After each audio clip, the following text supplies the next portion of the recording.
Hello guys, welcome back to my channel. तो हमारा आज का टॉपिक है oscillation and simple harmonic motion.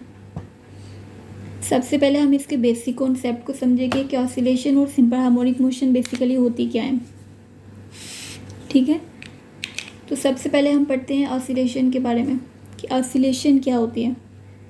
तो ऑसिलेशन का मतलब है जब कोई ऑब्जेक्ट अपनी मेन पोजीशन के आगे पीछे बार बार मूव करता है। यानी जब कोई ऑब्जेक्ट अपनी मेन पोजीशन यानी कि जो उसकी पोजीशन है, फ़र्ज़ करें कि ये उसकी पोजीशन है और उसके आगे और पीछे बार बार मूव करता है, तो उसे हम कहेंगे ऑसिलेशन। ठीक है, जैसे कि पेंडुलम का स्प्रिंग होता है, वो आगे पीछे बार बार मूव करता है। स्प्रिंग पे लटका हुआ मैस होता है, यानी एक स्प्रिंग है ना हमारे पास, उसके साथ एक मैस लटक रहा है। ठीक है, तो ये बार बार ऊपर नीचे को मूव करेगा, ये भी ऑसिलेशन में आता है। या फिर ट्यूनिंग फॉर्क है, यानी जब उसको हम पुश करते हैं, एक दफ़ा उसको दबाते हैं तो वो ऐसे ऐसे बार बार हिलता रहता है। ठीक है, तो इस सब को हम कहते हैं ऑसिलेशन। समझ आ गई बात की। नेक्स्ट है हमारे पास periodic motion. What is periodic motion? तो पीरियोडिक मोशन वो मोशन है जो फिक्स टाइम इंटरवल के बाद रिपीट होती है। यानी ये वो मोशन है जो कि जिसका टाइम पीरियड फिक्स्ड होता है। यानी अगर हम बात करें 1 सेकंड की, तो ये 1 सेकंड के बाद दोबारा रिपीट होती है। अगर हम 2 सेकंड पर इसके टाइमर लगाएं, 2 सेकंड के बाद रिपीट होती है। यानी वो मोशन जो कि फिक्स्ड टाइम इंटरवल के बाद रिपीट होती है, उसे हम कहते हैं पीरियोडिक मोशन। समझ आ गई बात की। नेक्स्ट है हमारे पास simple harmonic motion. What is SHM, जिसको हम SHM लिखते हैं। तो सिंपल हार्मोनिक मोशन जो है ना, ये एक स्पेशल ऑसिलेशन है जिसमें ए डायरेक्टली प्रोपोर्शनल है -x के। अब इसमें ए क्या है? ए हम कहते हैं डिस्प्लेसमेंट को,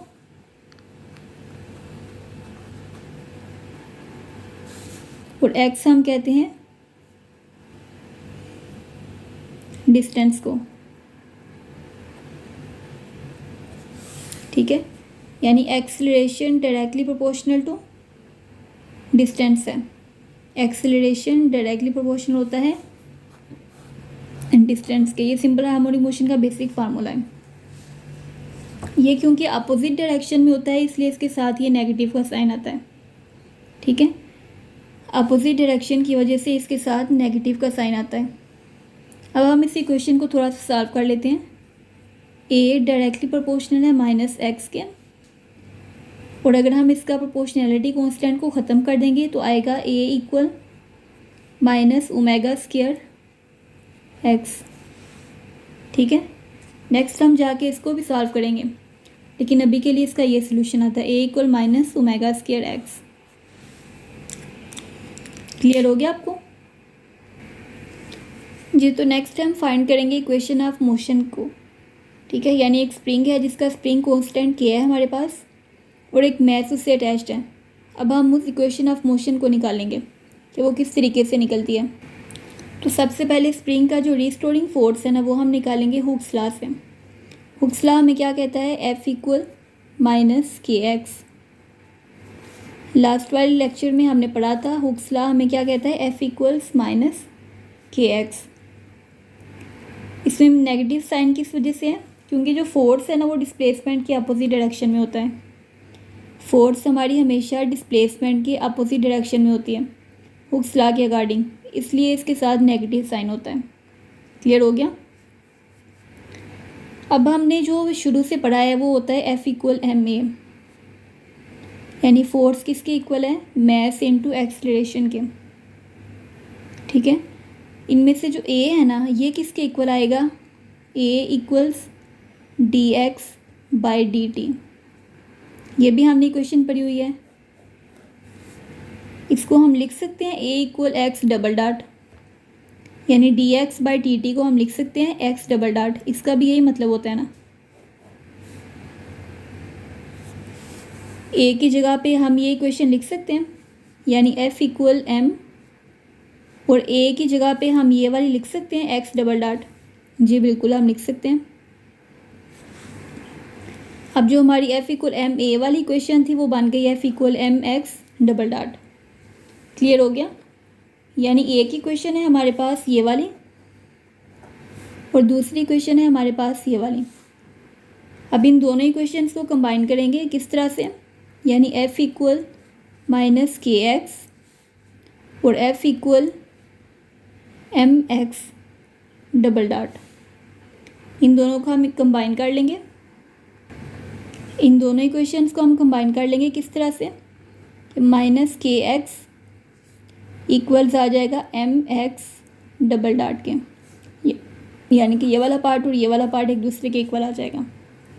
नेक्स्ट हम क्या करेंगे, नेक्स्ट स्टेप में हम दोनों तरफ इसको m से डिवाइड कर देंगे, यानी इधर भी m से डिवाइड कर देंगे और इस साइड पे भी m से डिवाइड कर देंगे। m से क्रॉस हो गया, पीछे क्या बचा x डबल डॉट, किसके इक्वल है माइनस के ओवर एम एक्स के, ये आ गई हमारे पास x डबल डॉट की। अब माइनस के इस वाले पोर्शन को हम ले जाएंगे इक्वल के इस साइड पे, इधर ये माइनस है तो उधर जाके क्या हो जाएगा प्लस, यानी x डबल डॉट प्लस के ओवर एम एक्स, इस तरफ आ जाएगा 0। ये बन गई हमारे पास इक्वेशन ऑफ मोशन जो हमने निकालनी थी, यानी x डबल डॉट प्लस के ओवर एम एक्स इक्वल 0। ये बन गई हमारे पास इक्वेशन ऑफ मोशन।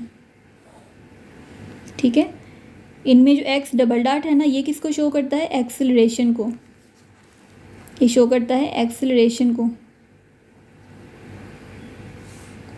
ठीक है, और जो सिंगल x है ये किसको शो करता है, ये शो करता है डिस्प्लेसमेंट को।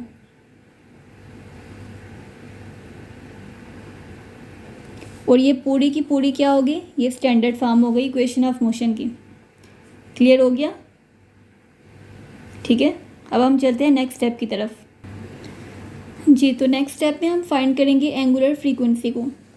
एंगुलर फ्रीक्वेंसी क्या होती है, जो हमने पीछे निकाली थी, ओमेगा स्क्वायर। ओमेगा स्क्वायर किसके इक्वल होती है, के ओवर एम के। ठीक है, एंगुलर फ्रीक्वेंसी यानी कि ओमेगा स्क्वायर किसके इक्वल है, के ओवर एम के। अगर हम इसका स्क्वायर ख़त्म कर देंगे, यानी दोनों तरफ इसका स्क्वायर रूट ले लेंगे, तो आ जाएगा ओमेगा इक्वल स्क्वायर रूट के ओवर एम। क्लियर हो गया। अब जो लास्ट इक्वेशन है ना, इसको हम इस तरह से लिखते हैं जो पीछे हमने निकाली है, यानी x डबल डॉट प्लस के ओवर एम एक्स इक्वल 0। ये हमारे पास इक्वेशन ऑफ मोशन थी जो हमने पीछे वाले लेक्चर में निकाली है। इसमें हम के ओवर एम की जगह पे क्या लिख सकते हैं, के ओवर एम की जगह पे हम लिख सकते हैं ओमेगा स्क्वायर, यानी कि x double dot plus omega square x equal 0। ठीक है, अब ये बन गई हमारे पास इक्वेशन एंगुलर फ्रीक्वेंसी की फॉर्म में। अब हम सॉल्व करते हैं इस इक्वेशन को कि किस तरीके से आगे चलती है। तो हम सपोज करते हैं, लेट्स सपोज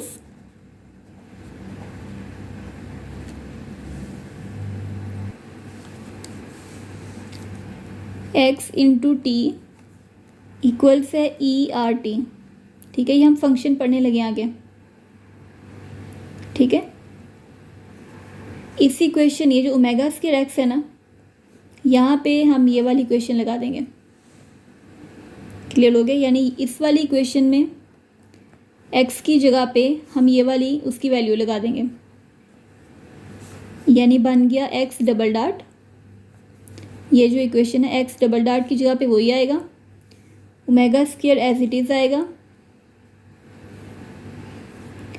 x की जगह पे हम क्या लिखेंगे, ई आर टी,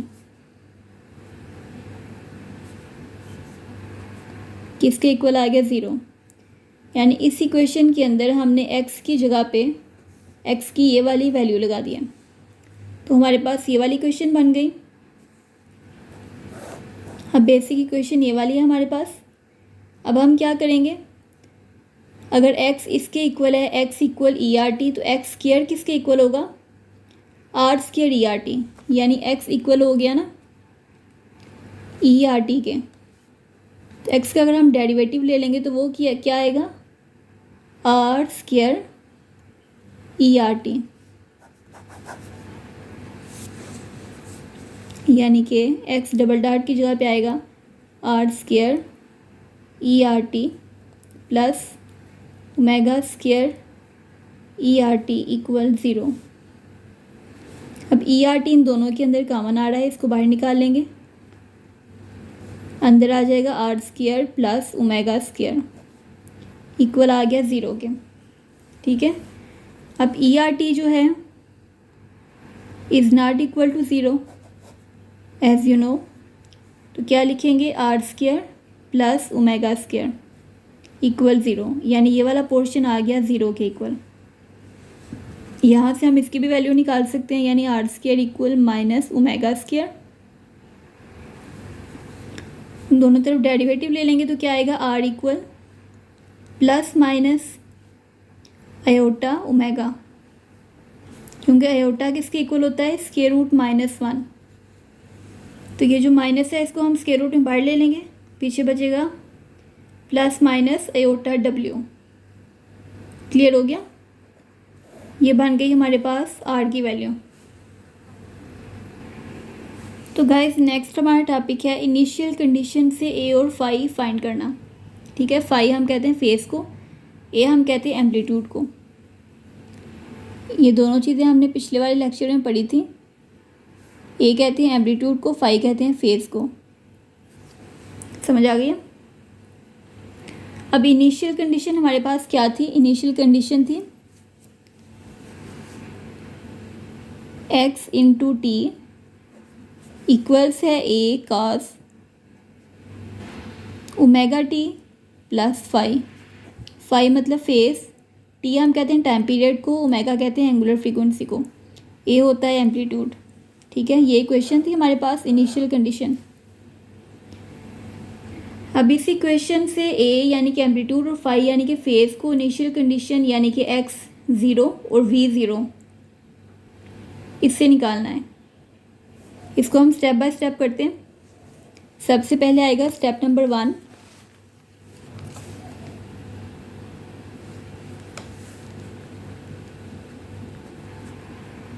स्टेप 1 में हम क्या करेंगे? Put t equal 0। ठीक है, इसी क्वेश्चन के अंदर t की जगह पे हम 0 पुट कर देंगे।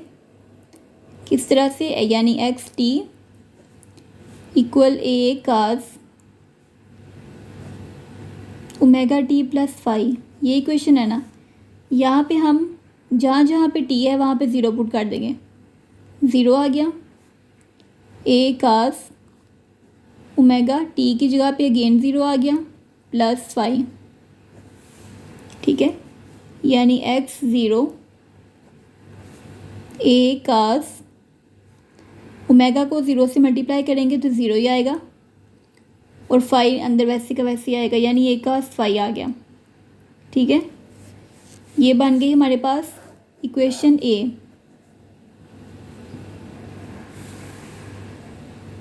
क्लियर हो गया, यानी x 0 किसके इक्वल आ गया? x नॉट के। ये बन गई क्वेश्चन नंबर 1। समझ आ रही है आपको? अब इसी तरह स्टेप 2 के अंदर हम क्या करेंगे?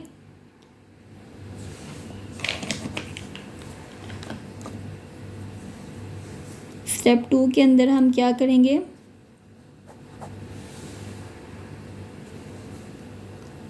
We t equal x not T, ये हमने ऑलरेडी पढ़ा हुआ है।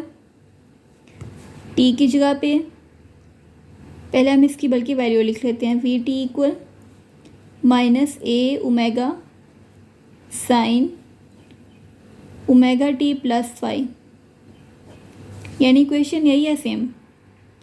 कास की जगह पे हम साइन लगा देंगे और ए की जगह पे साथ एंगुलर फ्रीक्वेंसी आ जाएगी, क्योंकि ये न्यू की वैल्यू है ना।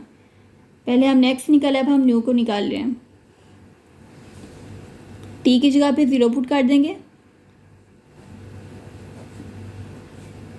माइनस ए ओमेगा साइन, इधर भी टी की जगह पे 0 आएगा तो अंदर सिर्फ हमारे पास 5 बचेगा, यानी कि फेस। ये आ गई इक्वेशन बी, यानी ये इक्वेशन ए थी और ये इक्वेशन बी आ गई। मतलब इसी तरह V0 किसके इक्वल आ जाएगा, V0 के। ये क्या बन गई, इक्वेशन 2, यानी इक्वेशन ए और इक्वेशन बी 1 और 2। क्लियर हो गया। दोनों के अंदर ही हमने टी को 0 के इक्वल रखा है। अब स्टेप नंबर 3 आ गया हमारे पास, फाइनल स्टेप।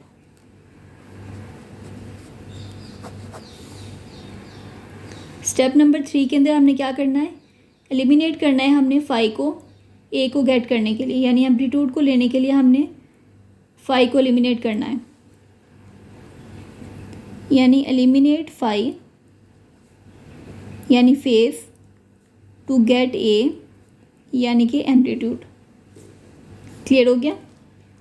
सबसे पहले इक्वेशन लिखते हैं इसकी, यानी cos square theta plus sine square theta किसके इक्वल आता है, 1 के। अब from equation A and B,